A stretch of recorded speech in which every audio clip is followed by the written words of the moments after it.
Olá a todas e todos que nos acompanham aqui na Carta Capital. Esse é o programa Carta Aberta.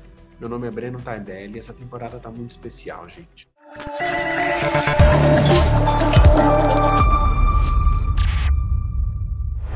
E hoje a gente vai receber a professora doutora Alvelena de Almeida, enfermeira, escritora no site da Carta Capital e de trabalhos acadêmicos na área da enfermagem, que tem aí levantado uma bandeira muito importante, que é a bandeira da enfermagem, sobretudo das enfermeiras negras, que ganhou um caráter ainda mais dramático na época da pandemia da Covid-19, que nós estamos vivendo hoje. Dona Alva, dito tudo isso, estou até cansado.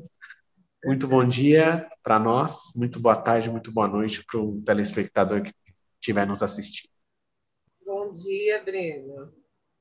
Prazer estar aqui. Muito obrigada pela oportunidade.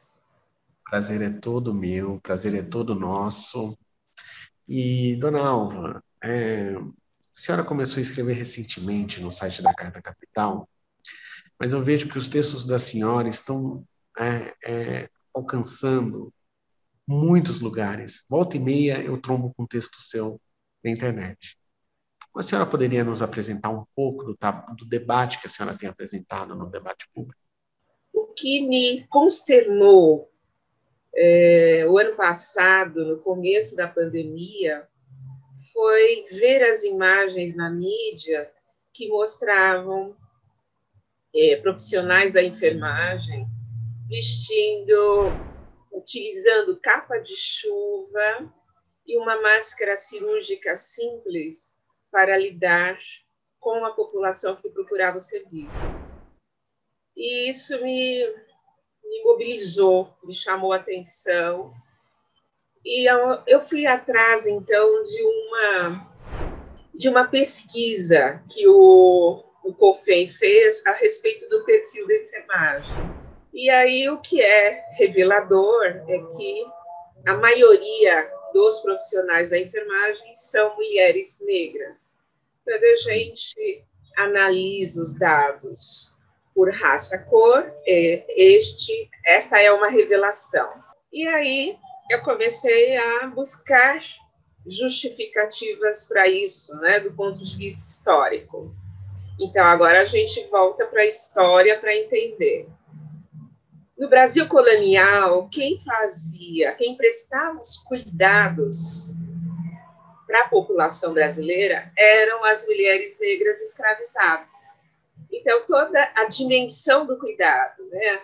A proteção ao recém-nascido, é muito comum ver fotos, né, de mulheres escravizadas amamentando, né? Então, a denominação amas de leite, babás, cuidadoras de doente, cuidadoras de idosos, todas essas funções eram exercidas pelas mulheres negras e indígenas. E aí, no começo do século passado, com interesses econômicos, no sentido de qualificar a atenção à saúde num cenário de múltiplas epidemias do Brasil, havia necessidade de qualificar, vamos dizer assim, a força de trabalho dos profissionais, dos práticos da saúde, né? Na verdade, ali a gente ainda não tinha profissionais. Então, mulheres negras, não, elas estiveram bloqueadas, né? Impedidas de acessar o processo de formação. Há uma hierarquia muito grande, há uma estratificação social e racial das profissionais. Então, as mulheres negras, elas estão concentradas na base da pirâmide organizacional, né? Como em qualquer outro campo do conhecimento. Então, elas estão na prestação de serviços de menor qualificação. O acesso à universidade é mais recente para uma parte significativa desse contingente de mulheres. Olha, dona Alva, quando eu recebi o primeiro texto da senhora, primeiro eu fiquei encantado e também eu fiquei... Foi uma missão muito difícil como editor, porque eu tive que procurar, porque todo artigo de opinião vem junto com uma foto, né? Qualquer um. E a senhora me mandou um texto sobre as enfermeiras negras. Sim. E eu falei, maravilhoso, pô, incrível, Dona Alma, doutora pela USP. Por que a senhora não escreveu antes? Eu só pensava isso, porque seria incrível ter conhecido, mas a gente se conheceu no momento certo. E aí eu fui procurar uma foto de uma enfermeira negra para ilustrar um texto sobre enfermeiras negras. As pessoas não têm ideia do tanto que eu demorei para achar uma foto de uma enfermeira negra. Uma foto. Era tudo que eu queria, gente. Era uma foto. E eu demorei umas horas para achar. Horas. Indo em banco de imagem de foto pública, banco de imagem de governo de estado, banco de imagem de não sei o quê.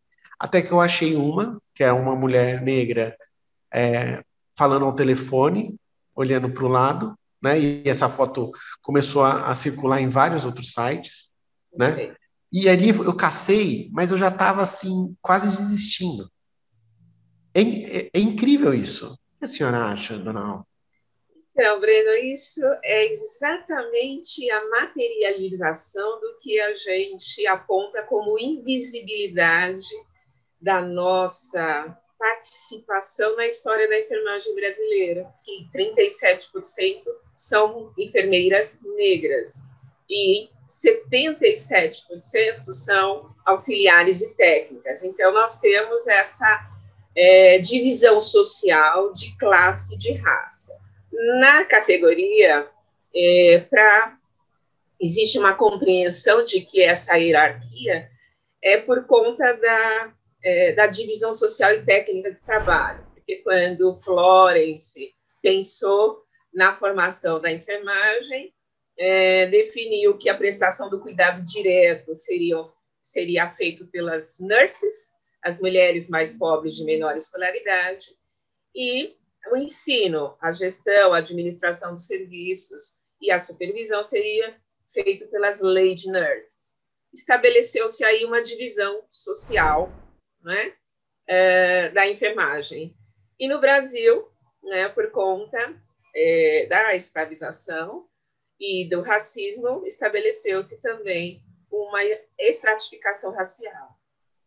E para a instituição saúde, o padrão da enfermagem é o padrão europeu, da mulher branca. Tá? Então, você não encontra imagens, nós somos invisibilizados na mídia.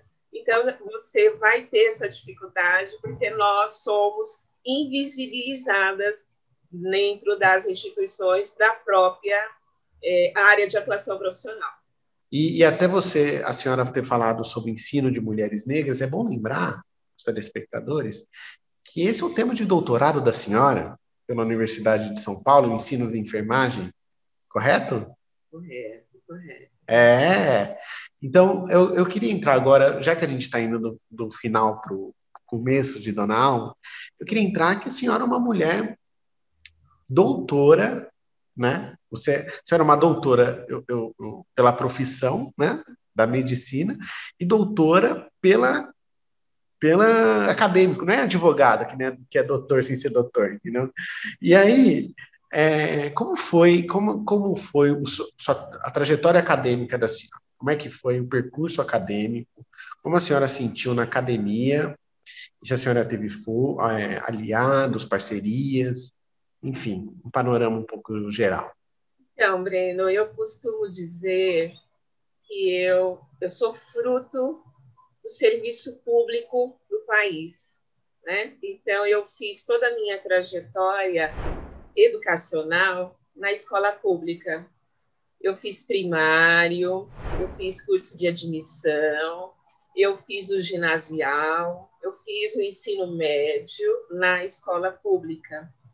Eu fiz o vestibular pagando, né? Porque não existe gratuito. Agora tem algumas iniciativas populares, mas naquele tempo não existia. E entrei na segunda, no segundo momento, no segundo ano que eu prestei vestibular. Quando terminei o colegial, eu prestei. e coloquei como opções odontologia e enfermagem. No ano seguinte, ao término do cursinho, eu inverti, eu coloquei enfermagem e odonto. E eu fui classificada para a enfermagem e entrei na USP. E o orgulho da família quando a senhora passou? Nossa, é muito grande, porque eu sou a sexta gestação da família, né? Eu sou a única mulher e a primeira a ir para a universidade. Então, isso, de fato, é uma coisa muito, muito valorosa, né, para os meus pais.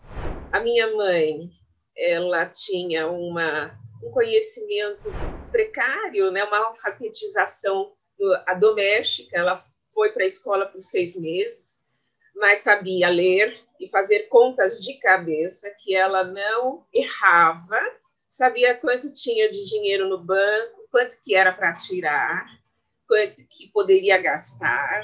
Foi assim que ela nos educou. E o meu pai fez até o ginásio. Então, era alguém para a realidade, alguém que tinha uma certa escolarização. Então, estudar na USP foi isso. Éramos 2 alunas negras numa turma de 80. Proporção essa que não mudou muito, não. Então, ontem eu conversei com uma liga acadêmica, a colega que me recepcionou também fez a USP, terminou em 2018.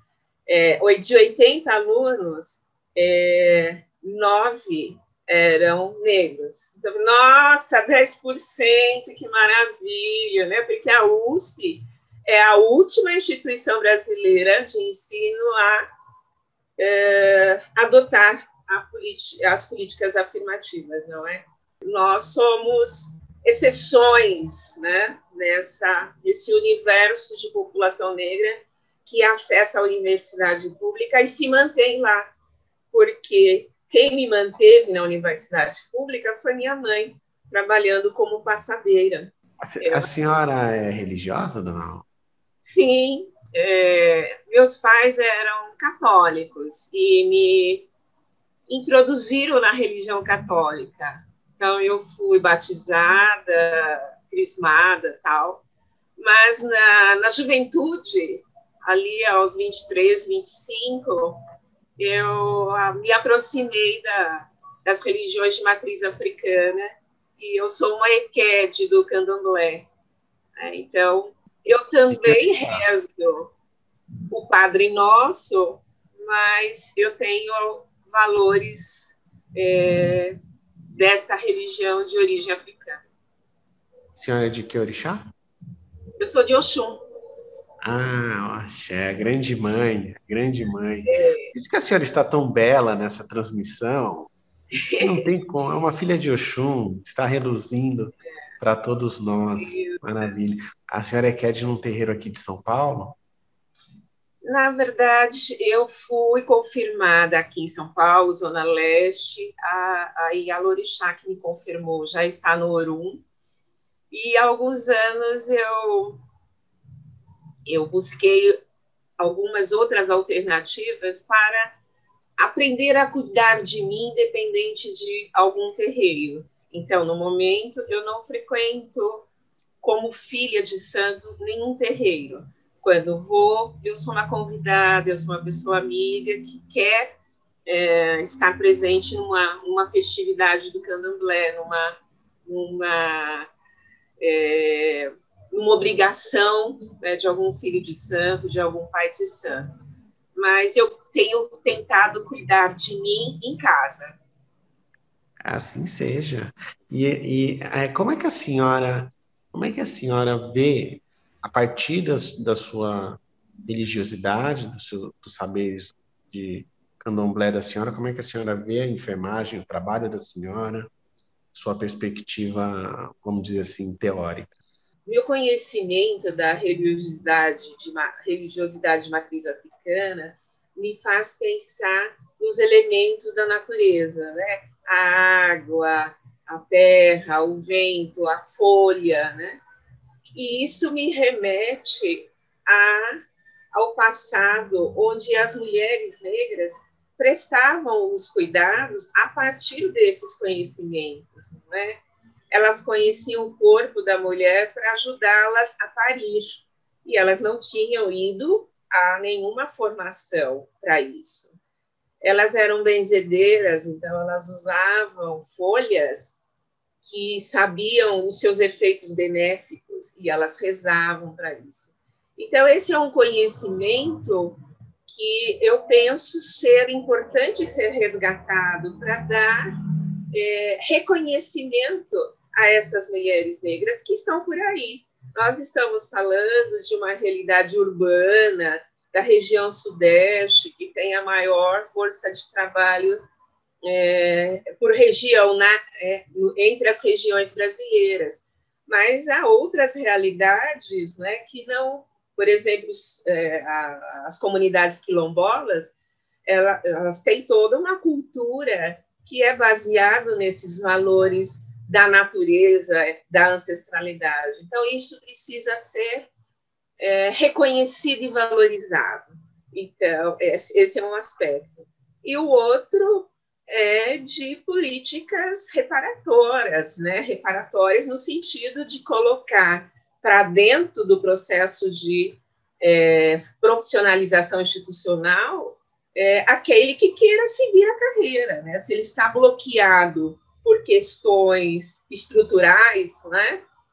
Porque não tem uma renda, não teve escolaridade dos pais para ajudá-lo a estar na universidade, ele precisa de suporte de política afirmativa para colocá-lo naquele lugar, porque esse lugar é um lugar que a gente tem direito. É isso que eu venho discutindo nos textos. E a senhora tem sido uma grande voz na defesa dos trabalhadores e das trabalhadoras em geral, né? No último texto na Carta Capital, a senhora listou uma série de leis que, ao longo da história, tiraram direitos de trabalhadores dessa área, e há ainda algumas iniciativas em curso que a senhora tem denunciado muito na Carta e também em outras mídias progressistas. Eu chamo a atenção para a precarização dos contratos de trabalho. Então, nós, nessas últimas décadas de avanços do mercado privado para o SUS, para dentro do SUS, né, essa política pública universal, nós estamos sem a proteção de concursos públicos. E aí a forma de contrato tem sido via organizações sociais, né, pelas terceirizações, quarteirizações. E isso tem precarizado intensamente essa relação de trabalho. Além disso, na medida em que incorporam tecnologias duras, tem uma lógica de que o trabalhador vai dar conta. E na área do cuidado, isso não é verdade. Você precisa do trabalho humano que vai, por acaso, operar o equipamento, mas o humano tem que estar lá. Então, eu acho que esses são os aspectos que eu tenho discutido um pouco mais. A questão da precarização dos contratos de trabalho, subdimensionamento de pessoal, o rebaixamento salarial, as jornadas exaustivas. Hoje, pesquisadores já denunciam o que eles denominam de uberização dos contratos de trabalho. Ao invés de existir um contrato, são contratos por tempo determinado e o profissional fica à disposição daquela instituição e passa a ser remunerado por hora trabalhada. Então, ele passa a ser horista. Então, é isso que alguns colegas pesquisadores estão denunciando ou caracterizando como a uberização das relações de trabalho.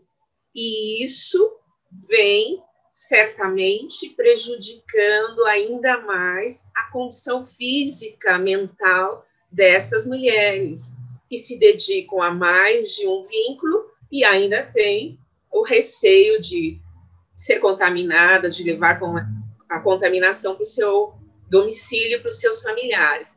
Esse é o cenário que mais está preocupando a nós, ativistas, não é? E em contrapartida, você como da área da informação, você pode constatar que não há nenhuma divulgação de contratação de pessoal. São muito esporádicas para este volume de trabalho que a enfermagem está assumindo na pandemia e na sua rotina, na sua dinâmica rotineira de trabalho. Então, não existe só a pandemia, existe o atendimento à saúde e a pandemia e a imunização. Então, isso tudo fica por conta das trabalhadoras, dos trabalhadores de enfermagem, que estão em quadros insuficientes, há muita gente adoecida e afastada, muita gente morreu. Então, é isso que eu tenho denunciado nos meus textos, nas minhas falas. Senhoras e senhores, no programa Carta Aberta, nós contamos com o comentário da advogada, membro da Rede Lado e mestranda da Universidade Federal do Rio Grande do Sul, a nossa querida Bruna Marcondes. Ela vai comentar conosco neste programa sobre os direitos trabalhistas envolvendo as profissionais enfermeiras nesta época da pandemia. Bruna, é com você. Uma visão antirracista é central para a organização sindical, porque o racismo é central para a exploração da classe trabalhadora. Isso é o que nos ensina o teórico Silvio de Almeida. Recentemente, eu fiz uma pesquisa, inclusive, sobre organizações sindicais e a pauta antirracista, e o que a gente percebe é que essa centralidade ainda está longe de chegar. Muito embora as organizações sindicais assumam cada vez mais a retórica, né, o discurso político sobre a existência do racismo, a existência da discriminação racial e a diferença entre negros e brancos no ambiente de trabalho, isso não avança muito mais do que a retórica exclusivamente, né, ou do discurso político. Isso significa dizer, em outras palavras, que uma esquerda precisa ser radicalmente antirracista, senão ela é débil no seu papel. É preciso pensar o racismo nas suas várias complexidades no ambiente de trabalho. Nesse sentido, a reforma trabalhista também precisa ser pensada a partir dessa diferença. A reforma trabalhista, feita em 2017, né, entrou em vigor em 2017, ela vai distribuir mais ônus de precarização de trabalho para pessoas negras do que para pessoas brancas. A reforma trabalhista não vai ser sentida por todos os trabalhadores da mesma forma. Abundam pesquisas acadêmicas sobre o assunto, assim como nos disse a Alvelena. Desde pesquisa dos anos 80 sobre subalternidade de mulheres negras, como pela pesquisadora Luísa Barros, como pesquisas mais recentes, com Maria Aparecida Bento, por exemplo. No caso dessa última autora, que pesquisou exatamente branquitude e relações de trabalho, fica muito claro que o sindicalismo se encastela na sua retórica sobre a predominância da classe em relação a outros fatores, como raça ou mesmo gênero. Quando refletimos sobre a reforma trabalhista e todo o contexto de luta das organizações sindicais, dos sindicatos e federações em torno dessa pauta, fica bastante evidente como esses marcadores de raça e de gênero pouco apareceram nos debates sobre a reforma trabalhista. A Alvelena vai nos dizer de forma bastante explícita o que isso representa. Representa pensar todo o ambiente de trabalho em torno de uma figura, né? Aquele que é eleito como uma figura representativa de toda a classe trabalhadora ou mesmo daquela categoria. Essa figura normalmente está localizada no trabalhador branco. Muitas vezes, para muitos debates da esquerda, não só branco como operário. Muitos trabalhadores ficam fora dessa imagem né, desse trabalhador branco e operário. É preciso, então, pensar que, se a reforma trabalhista vai afetar trabalhadores negros e brancos, mulheres e homens, e, nesse contexto, mulheres negras mais do que outros trabalhadores, então é preciso ver a reforma trabalhista também dessa perspectiva. A precarização do trabalho não é sentida por todas as pessoas da mesma forma. Na pandemia, na CPI da pandemia, os convidados a favor ou contra, enfim, são médicos. Os comentaristas em matérias sobre medicina, blá, blá, blá, blá, da pandemia, são médicos. Não sei o quê, a voz da autoridade de determinado assunto é de um médico, e etc. E a voz dos enfermeiros, das enfermeiras, que, com todo respeito aos médicos e médicas, vamos ser francos, é a pessoa que está ali num contato muito mais direto, né? Porque está lá o tempo inteiro. O médico ele vai passando, e aí, o enfermeiro também, mas o enfermeiro tem todo o cuidado, né? Essa voz não é ouvida, né, dona Alva? Quer dizer, não é ouvida, não é ouvida como deveria. É ouvida, mas não como deveria. Olha, eu ousaria dizer para você, Breno, que não é ouvida, não. Porque se fosse alguns erros cometidos na logística da imunização teriam sido evitados, né?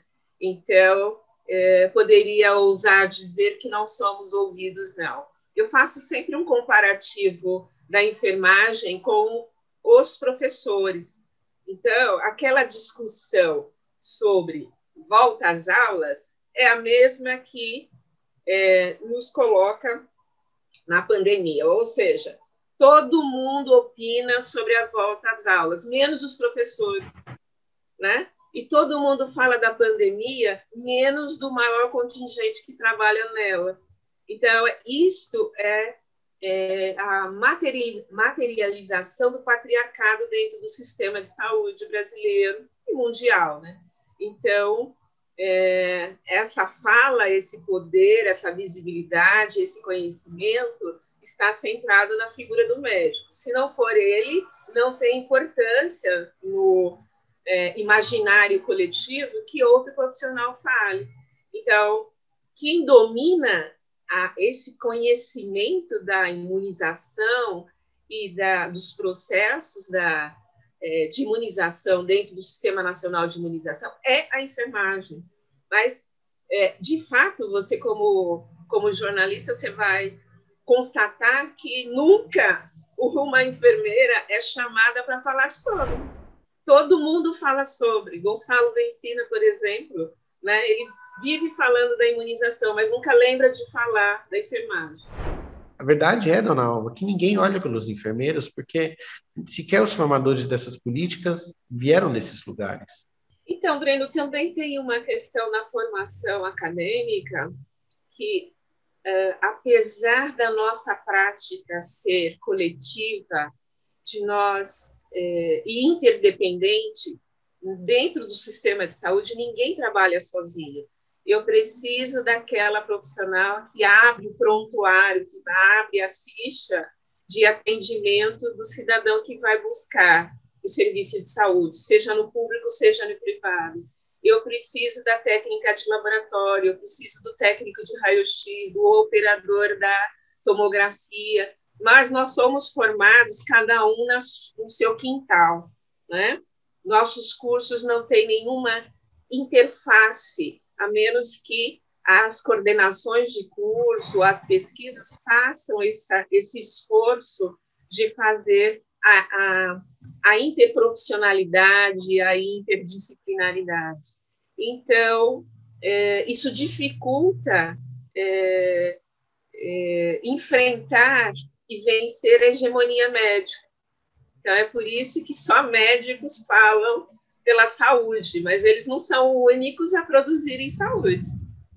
Todos os outros produzem, mas só é reconhecido esse poder a eles, atribuído a eles. Gostaria de dizer que foi uma alegria, foi uma honra receber a senhora. A senhora tem aberto o meu horizonte de uma maneira que é isso, escoando como uma cachoeira, não é mesmo? E a gente tem a gente tem na senhora uma fonte de muita sabedoria, de um olhar que está faltando muito nesse país, que é o olhar das enfermeiras negras. Então, como cidadão brasileiro, eu agradeço a senhora por todo o trabalho. E então quero deixar aqui o encerramento para a senhora, as palavras finais. A senhora fique à vontade. Bom, Breno, eu acho que é um momento importante, não tenho certeza, que é um momento importante para a enfermagem brasileira. E ocupar esse espaço, ter essa oportunidade de fala, como diz a Djamila, é extremamente importante, né, para valorizar a nossa atuação profissional. A enfermagem é responsável por cerca de 60% das atividades dentro do sistema de saúde. Então, é preciso reconhecer isso, reconhecer para além de aplausos. Aplausos só não alimenta, não protege, né? Não qualifica essas profissionais. Então, nós queremos mais do que aplausos e queremos visibilidade na mídia também. Não só quando erramos, né? Mas nesse momento de trabalho intenso, contínuo, sem previsão de calmaria, é importante que nós tenhamos visibilidade, inclusive pela luta que nós estamos empreendendo neste contexto de todas essas dificuldades, né? De ter mais de um vínculo de trabalho, de cuidar da família, de ter estar na frente, no front da epidemia. Nós estamos lutando com as armas que temos para buscar dignidade e preservação da vida. Então, muito obrigada pela oportunidade de estar aqui falando em nome da enfermagem brasileira e das profissionais negras em particular. Foi uma honra muito grande. Agora me veio uma próxima pergunta, que é a última. Quais são seus planos para o futuro? O que os leitores do site da Carta podem esperar na Dona Alva Helena de Almeida nos próximos tempos? Olha, nesse processo de militância intenso desse 1 ano e meio já, que nós estamos nesse fronte, nós criamos a ANEM, a Articulação Nacional da Enfermagem Negra. Então, o meu projeto é que nós possamos ocupar os lugares que estamos, que alcançamos e que possamos ter visibilidade. Então, a gente quer mostrar a nossa cara, a nossa trajetória, os conhecimentos produzidos por nós e por outros profissionais que vieram antes de nós e que estão perdidos na historiografia brasileira. Então, a minha preocupação é essa, de que possamos dar visibilidade a esses profissionais, às trajetórias e às suas produções. Para os próximos anos, eu espero encontrar parcerias, e mais jovens, né, para dar conta dessa empreitada aí, que vai pelo menos algumas décadas. Eu já estou aposentada, eu quero aliviar a minha trajetória. Foi um prazer enorme. E a todos os leitores, leitoras, telespectadores que nos acompanharam até aqui, muito obrigado, agradeço muito e peço para você se inscrever no canal, assinar a revista, apoiar a mídia progressista, gente, é isso que vocês precisam fazer, tá bom? E nos seguir aqui conosco. Até uma próxima. Dona Alva, foi um prazer. Muito obrigada, Breno. Muito obrigada. Bom, pessoal, esse programa é um oferecimento da plataforma Feminismos Plurais. É o maior streaming de educação antirracista e feminista do Brasil. Lá você vai encontrar cursos completos, aulões ao vivo, mentorias de trabalhos acadêmicos, artigos exclusivos, podcasts, programas de entrevista e muito mais. É um universo. Vá lá, www.feministplurais.com.br e faça já a sua assinatura. É um portal do novo mundo. Obrigado.